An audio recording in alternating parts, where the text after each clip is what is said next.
No niin, tervetuloa part kakkoseen mun vuosi Airbnb-hostina tarinaan. Mä olin mun edellisessä videossa kertomassa siitä, kun mä otin mun kolmannen asunnon tämän vuoden toukokuun alussa. Eli tämän ison neliön lähellä messukeskusta. Tässä on 3 makkaria ja tänne mahtuu yhteensä 12 ihmistä nukkumaan. Eli jatketaan siitä, mihin jäätiin. Toukokuun alussa vuonna 2024 mulla oli 2 asuntoa, 1 yksiö Kalliossa, 1 kaksio Pohjois-Pasilassa, jotka jätti mulle viivan alle 200 euroa kuukaudessa per asunto. Ottaen huomioon, että maksan näistä asunnoista ystävilleni vuokraa ja hoidan osan siivouksesta ja lakanoiden pesusta itse ja osan ulkoistan. Sitten tuli toukokuu ja mä päätin ottaa uuden ison asunnon tähän lyhytaikaisvuokraukseen ja pitää nämä 2 edellistä ja siinä samassa ulkoistaa kaiken. Eli tässä kohtaa mä otin myös 2 ohjelmistoa käyttöön, HostAway ja PriceLabs, ja sitten ulkoistin siivouksen ja lakanapalvelun. Mutta mennään nyt ensin tähän 3. asuntoon. Eli tässä nyt näkyy näitä kuvia pikkasen, miltä siellä näyttää.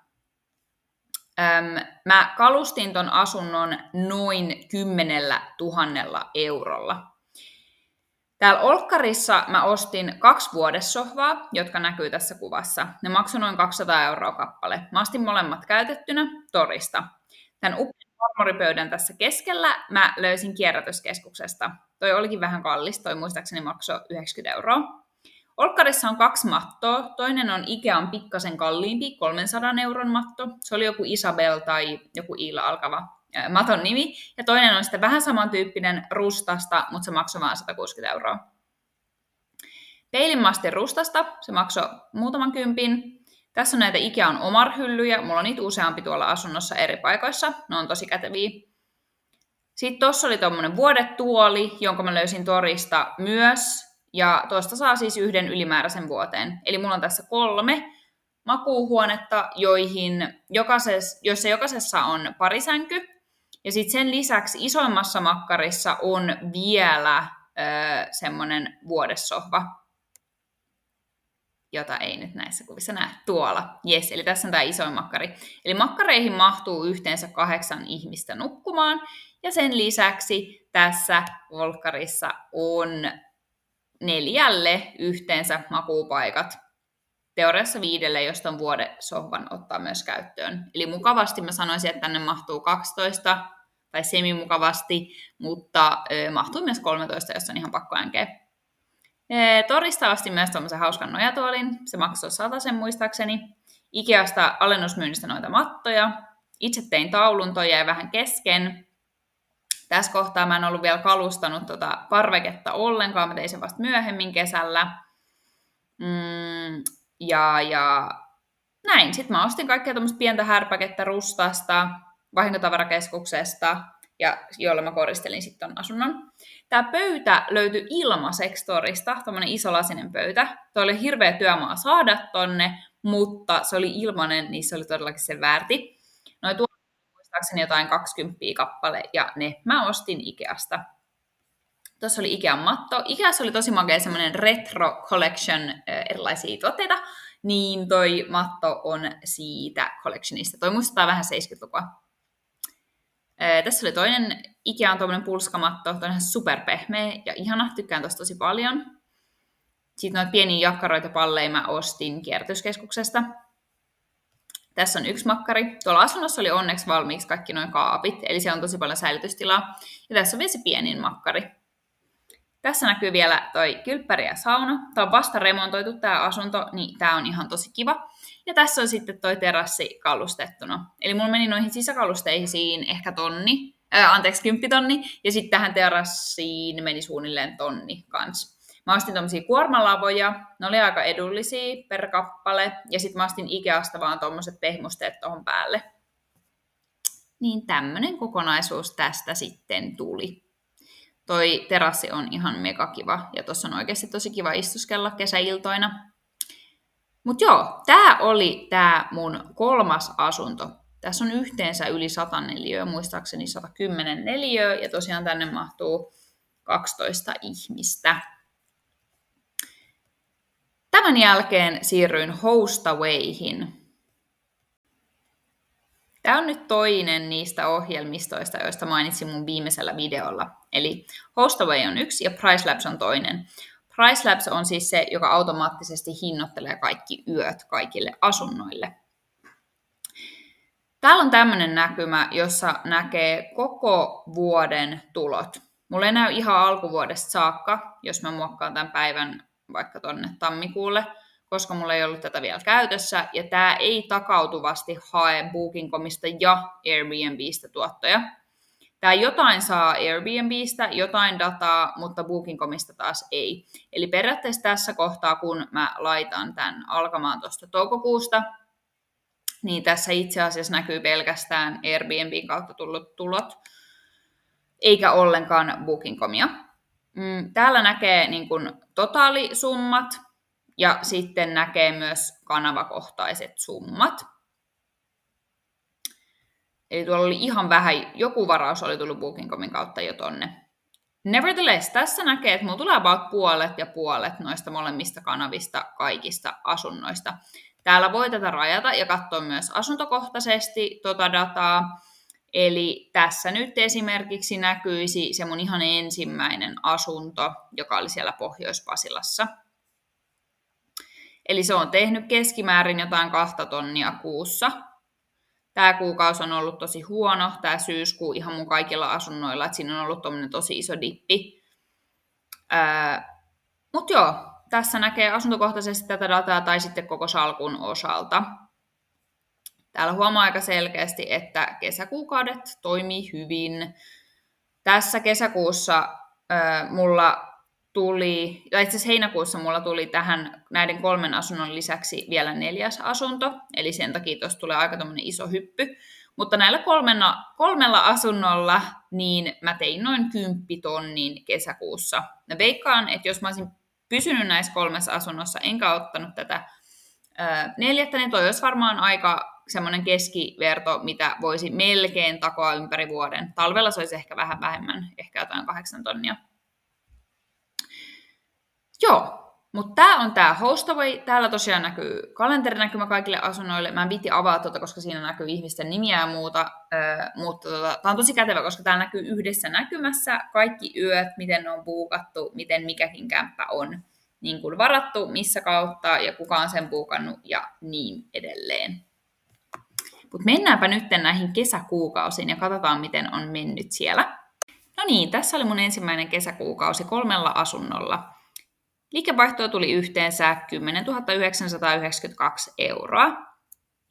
Tästä kun vähentää vuokrat, niin jää noin 5 tonnia, vähän päälle.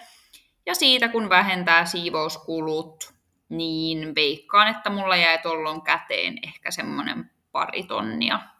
Ja tässä oli tosiaan 3 asuntoa.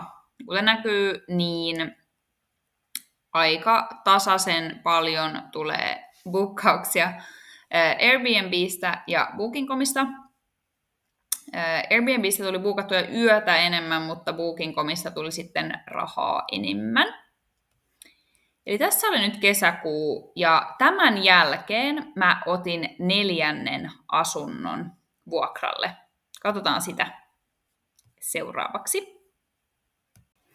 Kun mä huomasin, että nämä isot asunnot oikeasti toimii aika hyvin, vaikka liinavaatteet maksaa enemmän ja siivouskulut kasvaa, tietenkin kun tuolla on enemmän siivottavaa, niin siltikin tuntuu, että näistä jää enemmän viivan alle. Ja siitä syystä mä otin nyt tämän 3. Tämä sijaitsee Alppilassa ja aloin vuokraamaan tätä myös Airbnbissä ja Booking.comissa. Tämä tuli mulle heinäkuun puolessa välissä, eli osa kesäsesongista oli mennyt jo ohi, mutta kyllä siinä oli vielä muutama hyvä viikko aikaa. Tämä oli aivan lottovoitto, koska tämä asunto oli valmiiksi kalustettu. Eli kuten mä tuossa äsken kerroin, niin mulla meni yli 10 000 tuohon edellisen asunnon kalustamiseen, ja tänne olisi varmasti mennyt samainen summa, jos täällä ei olisi ollut mitään kalusteita valmiina. Jotain juttuja täältä toki puuttu, esimerkiksi astiastoa, ja sitten joitain noita tyynynpäällisiä mä vähän freesasin, ja ostin just päiväpeittoja, vilttejä tollasia. Mutta muuten tää oli aika valmis paketti, mikä oli ihan tosi jees. Mikä parasta? Tää oli ensimmäisestä päivästä saakka täyteen buukattu. Eli kuten tässä näkyy, niin heinä- ja elokuun aikana toi asunto on tuottanut 6 tonnia, josta sitten totta kai vähennetään vuokrat, siivouskulut, petivaatteet ja muut. Mutta tämä oli käytännössä ensimmäisestä päivästä saakka buukattu aika lailla koko ajan. Tätä mä pidin aluksi vaan Airbnbissä, koska mä en saanut sitä Booking.comiin, koska siellä oli joku tekninen FIBA, jota ei sitten saatu fiksattua, mutta kuten näkyy, niin Airbnbin kautta tuli myös tosi hyvin noita varauksia. Tässä näkyy vielä, että miltä tämä vuosi on näyttänyt alkaen toukokuusta, eli tästä nyt puuttuu se alkuvuoden data, mistä oli tuossa jo puhe. Kesäkuussa tuli 10 000 3 kämpästä, viivan alle jäi 2 tonnia, yhden kämpän kalustamiseen meni tuo 10 000 kyllä niin kuin ihan samoin tein, eli oikeasti tuolloin tein aika isosti tappiota. Sitten heinäkuussa tuli tuommoinen 16 tonnia. Tässä kohtaa mulla oli 3,5 asuntoa, eli 3 asuntoa täysin vuokralla Airbnbissä ja Booking.comissa, ja sitten mulla tuli tämä 4. asunto vasta puolesta kuukaudesta. Elokuussa 14 tonnia. Tällöin mulla jäi 1 asunto, se yksiö siellä Kalliossa, niin putkiremppaan, ja se ei ollut enää siis vuokralla ollenkaan. Jos se olisi ollut ja tehnyt sitä jotain 2,5 tonnia, niin tämä olisi varmasti näyttänyt erilaiselta. Mä veikkaan, että sen Kallion kämpän kanssa mulla olisi tullut tuossa semmoinen 17 000 euroa elokuussa. Syyskuu on ollut ihan järkyttävän huono, siis niin monessa mielessä.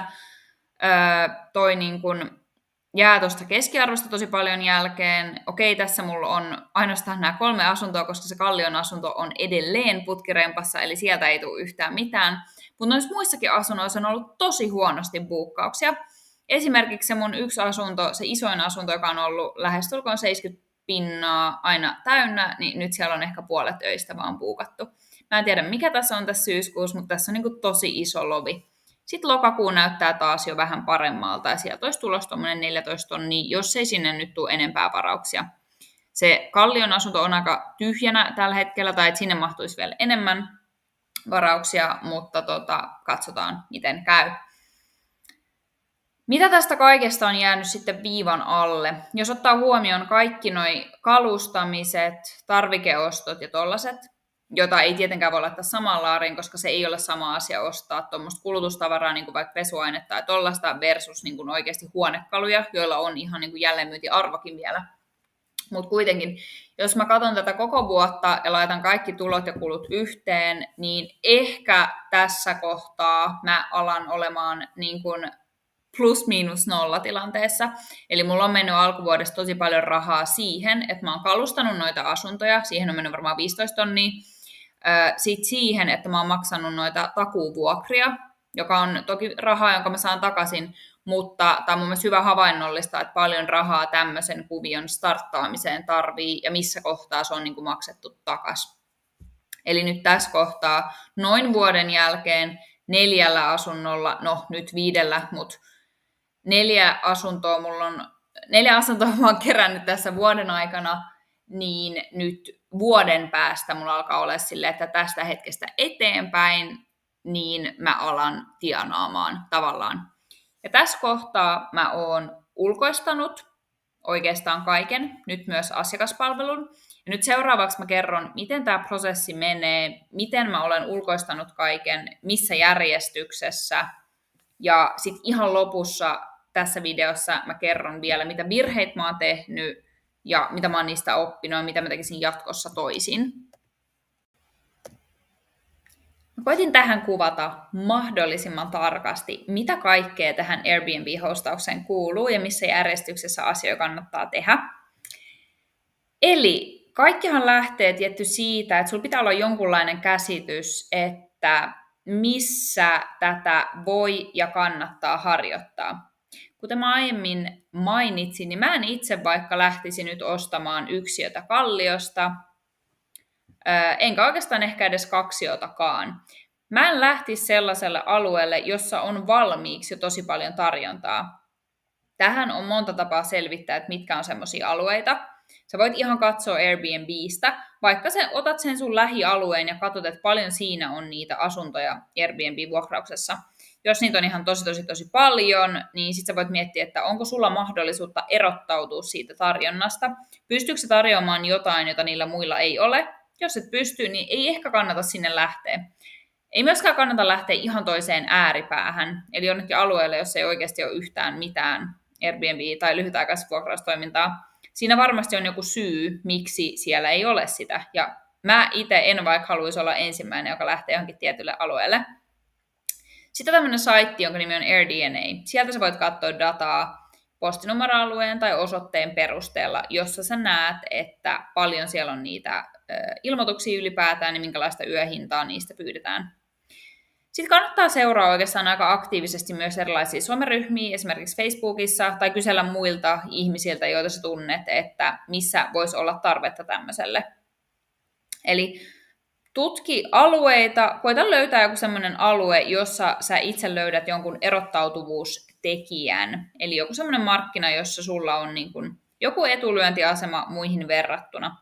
Voi hyvin olla myös joku alue, jossa on jo paljon Airbnb-majoituksia, mutta ne ei välttämättä ole kovinkaan hienoja, tai ne ei ole tarpeeksi isoja, tai mitä ikinä. Mutta jos sä näet jonkun semmoisen alueen, jossa selkeästi on kysyntää tälle niin kuin lyhytaikaisvuokraukselle, niin sitten sä voit koittaa sieltä etsiä jonkun semmoisen asuntotyypin, jota ei vaikka vielä ole tarjolla, tai sitten koittaa löytää jonkun tosi erikoisen, uniikin kohteen, jota sä voisit itse sitten tarjota siellä. Sitten tosiaan kannattaa kysyä omilta tutuilta, ystäviltä, onko jollain sun tuntemalla henkilöllä asuntoa vuokralla, pitkäaikaisvuokralla, jolle sä voisit tarjota tämmöistä houkuttavaa hostausvaihtoehtoa. Eli jos tiedät jonkun henkilön, joka omistaa asunnon ja tällä hetkellä vuokraa sitä, niin sä voit tarjota sille kovempaa hintaa. Ja sitten yksi, mitä mä itse monesti käytän ja selitän, on se, että asunto pysyy paremmassa kunnossa, kun siellä jatkuvasti käydään siivoamassa, ja kun se asunto ei ole kokonaan niin kuin 100% käytössä. Eli kyllähän se säilyy pidempään ja parempana, kun siellä ei koko ajan joka sekunti joku asu. Ja monesti, jos on tämmöisiä turisteille suosittuja alueita, niin harvemmin ne itse asiassa viettää edes siellä asunnossa aikaa. Eli oikeasti ne asunnot on aika vähäisellä käytöllä. Nämä on semmoisia juttuja, jos yrität joltain vuokrata asuntoa, jota saat sitten tehdä Airbnbissä, tai saat vuokrata Airbnbissä, niin nämä on semmoisia juttuja, mitä kannattaa ehkä korostaa. Nämä mun omat asunnot, joita mulla tällä hetkellä on, niin nämä on mun tuttujen asuntoja, joille mä maksan enemmän kuin mitä ne saisi markkinoilta muuten. Ja sitten nämä uusimmat kaksi, joista mä en vielä tässä videossa kertonut, josta mä tuun kertoa tulevaisuudessa, niin nämä on semmoisia, jotka mä olen itse ostanut. Eli on mahdollista löytää sellaisia vuokranantajia, jotka haluaa antaa niiden asunnon lyhytaikaisvuokrauskäyttöön, jos ne saa siitä itse jotain positiivista itselleen, esimerkiksi kovempaa vuokratuottoa, tai sitten uskoo tosiaan siihen, että se asunto pysyy paremmassa kunnossa. Ja ideaalitilanteessa se on näiden kombinaatio. Sitten, jos sä teet tällaista niin kutsuttua jälleenvuokrausta, eli vuokraat asuntoa itse, jota vuokraat sitten eteenpäin, niin tietenkin sun pitää olla siinä vuokrasopimus ja sulla pitää olla lupa, että saat tehdä lyhytaikaisvuokrausta. Se on ihan selvä juttu. On myös joitain taloyhtiöitä, näitä ei ole kauhean montaa, mutta tiedän joitakin taloyhtiöitä, joissa lyhytaikaisvuokraustoiminta on täysin kielletty. Tästä on ollut tosi paljon juttua mediassakin. Sitähän ei pysty kieltämään suoraan ihan noin vaan, koska on kyse kuitenkin niin kuin yhtiöjärjestykseen tehtävästä muutoksesta, eli se vaatisi joka ikisen osakkaan suostumuksen, jos se kielto haluttaisiin tehdä. Mutta on yhtiöitä, joissa tämä kielto on tehty ja joissa se on voimassa, joissa et sitten voi todellakaan harjoittaa sitä lyhytaikaisvuokraustoimintaa. Eli kun olet löytänyt sopivan alueen, asunnon, niin joko sä vuokraat sen itsellesi tai ostat sen itsellesi. Sitten päästään tähän kalustamiseen. Mä itse suosin tori.fiitä siitä syystä, että siellä on todella paljon hyvälaatuista tavaraa, jota ihmistä antaa ihan jopa ilmaiseksi. Haasteeksi tästä tulee se, että jos sä haluat etsiä ilmaista tavaraa, niin yleensä sulla ei just siinä kohtaa välttämättä ole sitä asuntoa vielä, vaan sä joudut sitten jemmaa tätä tavaraa jossain. Mä oon nyt esimerkiksi itse ottanut varaston itselleni, johon mä oon nyt haalinut viime viikkojen aikana paljon huonekaluja. Osa mulla on täällä kotonakin vielä, koska mulla tulee kohta 2 isoa asuntoa, jotka mun täytyy kalustaa. Niin se on mulle halvempaa pitää varastoa pari kuukautta ja hankkia sinne ilmaiseksi huonekaluja tori.fiistä odottamaan, että mä pääsen kalustamaan ne asunnot. IKEA on paikka, jossa mä myös käyn tosi paljon. Se on tosi edullinen. Mä ostan sieltä yleensä sängyt ja sitten kaikki niin kuin tyynyt, peitot, astiat, tommoset. Käyn myös tosi paljon kierrätyskeskuksissa katsomassa, että mitä siellä on. Lisäsin tuohon vielä varastot siitä syystä, että tämä oli just tämä, mistä mä äsken puhuin. Eli mä itse teen sitä, että mä stalkkaan ilmaisia tavaroita torissa, Facebook Marketplaceissa, laitan niitä varastoon siksi aikaa odottamaan, kunnes mä pääsen sit oikeasti kalustamaan ne asunnot. Sitten tulee asunnon kuvaaminen. Tuohon ei hirveästi mitään, siis kannattaa ottaa hyvät kuvat. Ja se nyt on silleen itsestäänselvä asia, mutta ne oikeasti kannattaa olla todella hyvät ja houkuttelevat. Mutta ei liian hyvät, eli sen asunnon pitää kuitenkin vastata todellisuutta, koska monesti voi saada sitten palautetta, että ei vastannut yhtään kuvia. Oli paljon huonompi livenä kuin kuvissa, niin totakaan ei kannata sitten tehdä. Sitten se ilmoitus tehdään. Riippuen nyt, mitä ohjelmistoja ja varauspalveluita käytät. Mutta jos käytät Airbnbtä, Booking.comia ja Hostawayta, kuten minä, niin se ilmoitus pitää itse asiassa tehdä just tuossa järjestyksessä. Tai ei pidä, mutta on suositeltavaa. Tämä on kaikista helpoin tapa tehdä. Eli ensin luot ilmoituksen Airbnbihin, sitten tuot sen ilmoituksen Booking.comiin, sä voit lisätä sinne vaan ton Airbnb-linkin, niin se tuo sinne valmiiksi kaikki tiedot, kaikki kuvat. Sitten sä synkkaat nuo kalenterit keskenään, eli ettei tule tuplabuukkauksia. Ja sitten kun sulla on noin molemmissa paikoissa ilmoitukset ja kalenterit synkattu, niin sitten sä voit lisätä ton Hostawayn sinne. Eli Hostaway oli se palvelu, jonka mä äsken näytin, jossa näkyy kaikki varaukset, kaikki rahaliikenteet, kaikki yhdestä paikasta. Hostawayn kautta hoituu myös viestintä asiakkaille. No niin, sitten sä voit alkaa vastaanottaa varauksia. Tosiaan mun tapauksessa voi tulla noita 3 kautta. Myös Hostawaysta voi tehdä suoraan varauksia. Sitten on muita varauspalveluita, joita tuohon voi lisätä, jos haluaa. Hinnoitteluun suosittelen Pricelabsia, on muitakin vaihtoehtoja, eikä ole pakko käyttää hinnoitteluun mitään ohjelmistoa, voi itsekin hinnoitella niitä. Mutta voin taata, että et saa yhtä hyvää täyttöastetta, jos itse hinnoittelet, koska et sä pysty joka päivä olemaan täysin kartalla siitä, että mitkä on kaikki hotellien hinnat, missä on tapahtumia ja niin poispäin. Niin siis mä suosittelen tuommoista niin kuin automaattista softaa. Sun ei myöskään sitten tarvitse käyttää aikaa siihen ollenkaan. Sitten on erilaisia hinnoittelustrategioita, joita kannattaa miettiä. Haluatko esimerkiksi velottaa enemmän aina, jos henkilömäärä lisääntyy? Suosittelen, varsinkin jos ulkoistat liinavaatteet ja petivaatteet ja noi, koska se tuo sulle aina enemmän kuluja, mitä enemmän ihmisiä siellä on. Eli toi kannattaa miettiä. Sitten esimerkiksi Pricelabsissa pystyy asentamaan niin, että jos sulla on yksittäisiä öitä kalenterissa tyhjänä, niin se yrittää niitä myydä täyteen, ettei sulle tulisi niitä. Tarjoamalla yleensä jonkun alennuksen, että jos sä otat vaan yhden random tiistai-illan jostain välistä, niin saat sen pikkasen halvemmalla kuin jonkun muun random päivän. Sitten voit totta kai laittaa kaikkia minimiöitä, niin kuin että sulta ei voi buukata alle 4 yön varauksia tai muuta. Viikonloppuisin voi laittaa omia hintoja ja niin päin pois. Noita on erilaisia strategioita, joita kannattaa kokeilla, niin sitten löytyy se oikea. Check-in-prosessi, periaatteessa 2 tapaa. Joko viet itse avaimen tai asiakas hakee avaimen itse jostain. Mä oon yhdellä asunnolla käyttänyt sitä, että mä pidin avainta paikallisessa ravintolassa siinä alhaalla, silloin kun mulla ei ollut vielä avainbokseja ollenkaan, niin sieltä asiakas kävi aina hakemassa sen. Haasteeksi tuli se, kun asiakas tulee keskellä yötä ja ravintola ei ole auki. Ja sen jälkeen mä oon sitten hommannut tommoset boksit avaimille joka ikiseen asuntoon.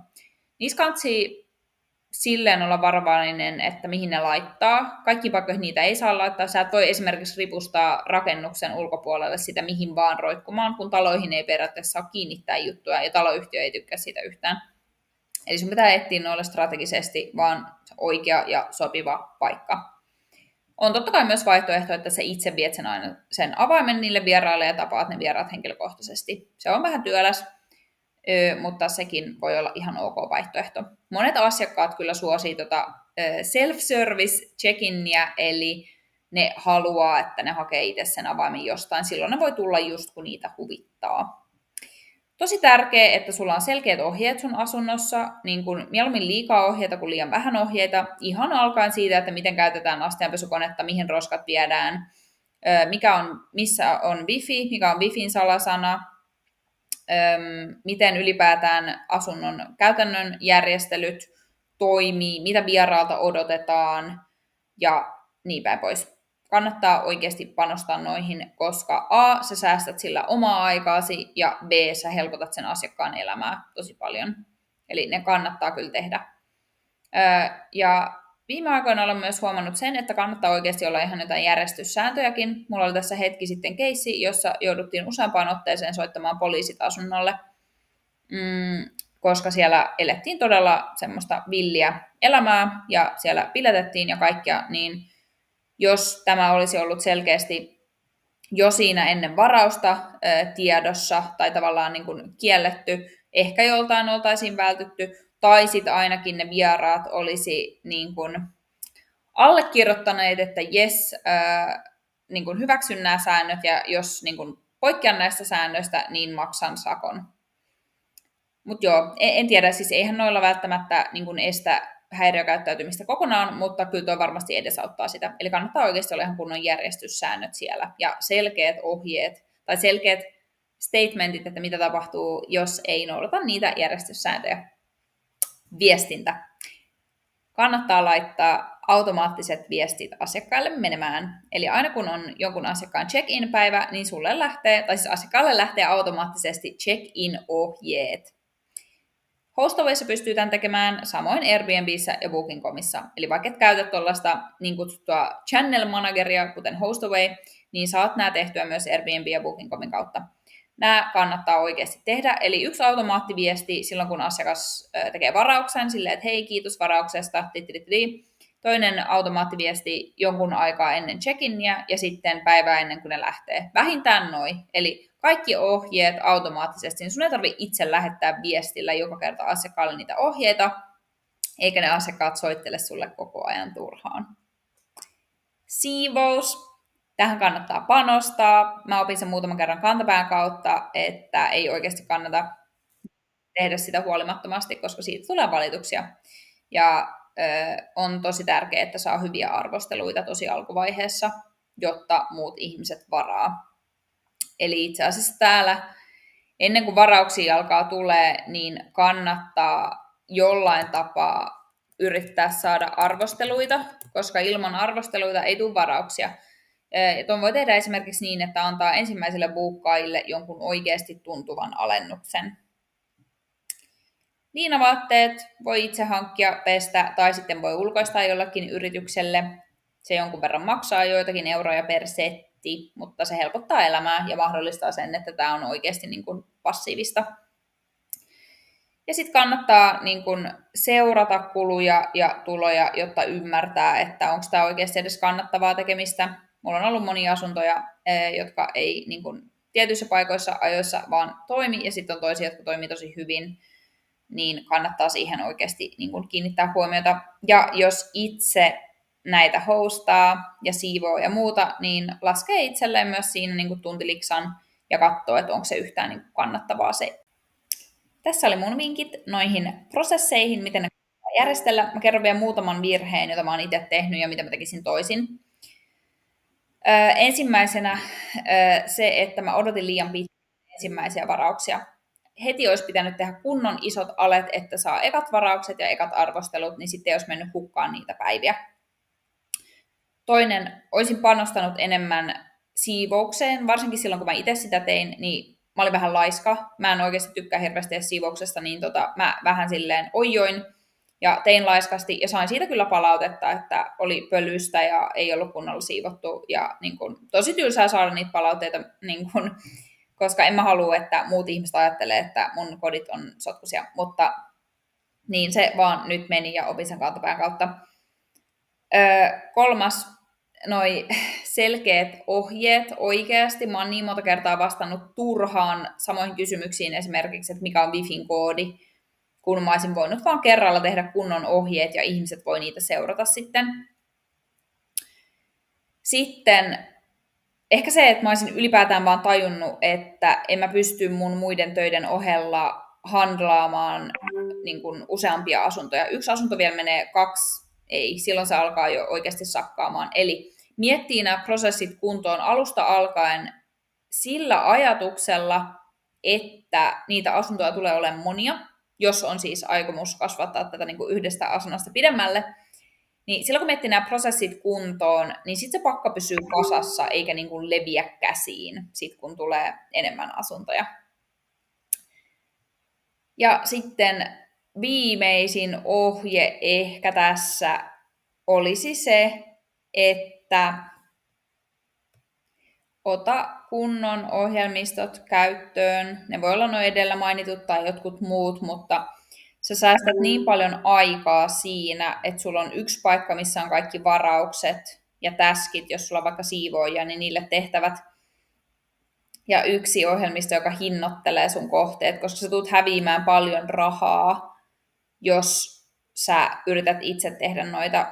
Ja tuohon liittyen vielä itse asiassa, että kannattaa pitää kesäkuukaudet kiinni, eli silleen, että niitä ei voi varata, niin kuin nyt vaikka tässä hetkessä, että mulla ei nyt vaikka voi ensi vuoden kesäkuukausia vielä varata. Ja sitten kun sä avaat ne, niin avaa viikko kerrallaan ja niin kuin pitkiä aikoja. Eli älä anna ihmisten buukata yksittäisiä öitä, nyt vaikka ensi kesäksi, vaan pidä ne auki silleen, että jos joku haluaa tulla kuukaudeksi tai pariksi viikoksi, koska silloin niitä ihmisiä on, niitä ei paljon, mutta niitä joskus on. Ja jos sä avaat kaikille sen sun kalenterin, niin kuin yksittäisille öillekin, niin sit sulle tulee yksittäisiä öitä sinne tänne tonne, ja niitä pitkiä buukkauksia ei pysty tekemään. Eli kannattaa avata se kalenteri ensin niin kuin just vaikka kuukauden pituisille, sitten viikon pituisille ja niin edelleen. Silloin saat niitä pitkiä buukkauksia, jotka työllistää vähän, mutta joista saa ihan kivan korvauksen. Jos tulee mitä tahansa kysyttävää, kommentoitavaa, niin kertokaa. Mä mielellään vastailen niihin. Ja kohta tulee part 3, kun mä saan 2 uutta asuntoa. Nämä on tosi isoja asuntoja, nämä on Helsingissä. Toisessa on 2 kerrosta, toisessa on 1. Ja näihin mä oon nyt alkanut hamstraamaan tavaraa, jota osa on täällä mun kotona tällä hetkellä. Ja katsotaan, miten näiden kanssa käy. Kiitti, että katsoit! Ihanaa!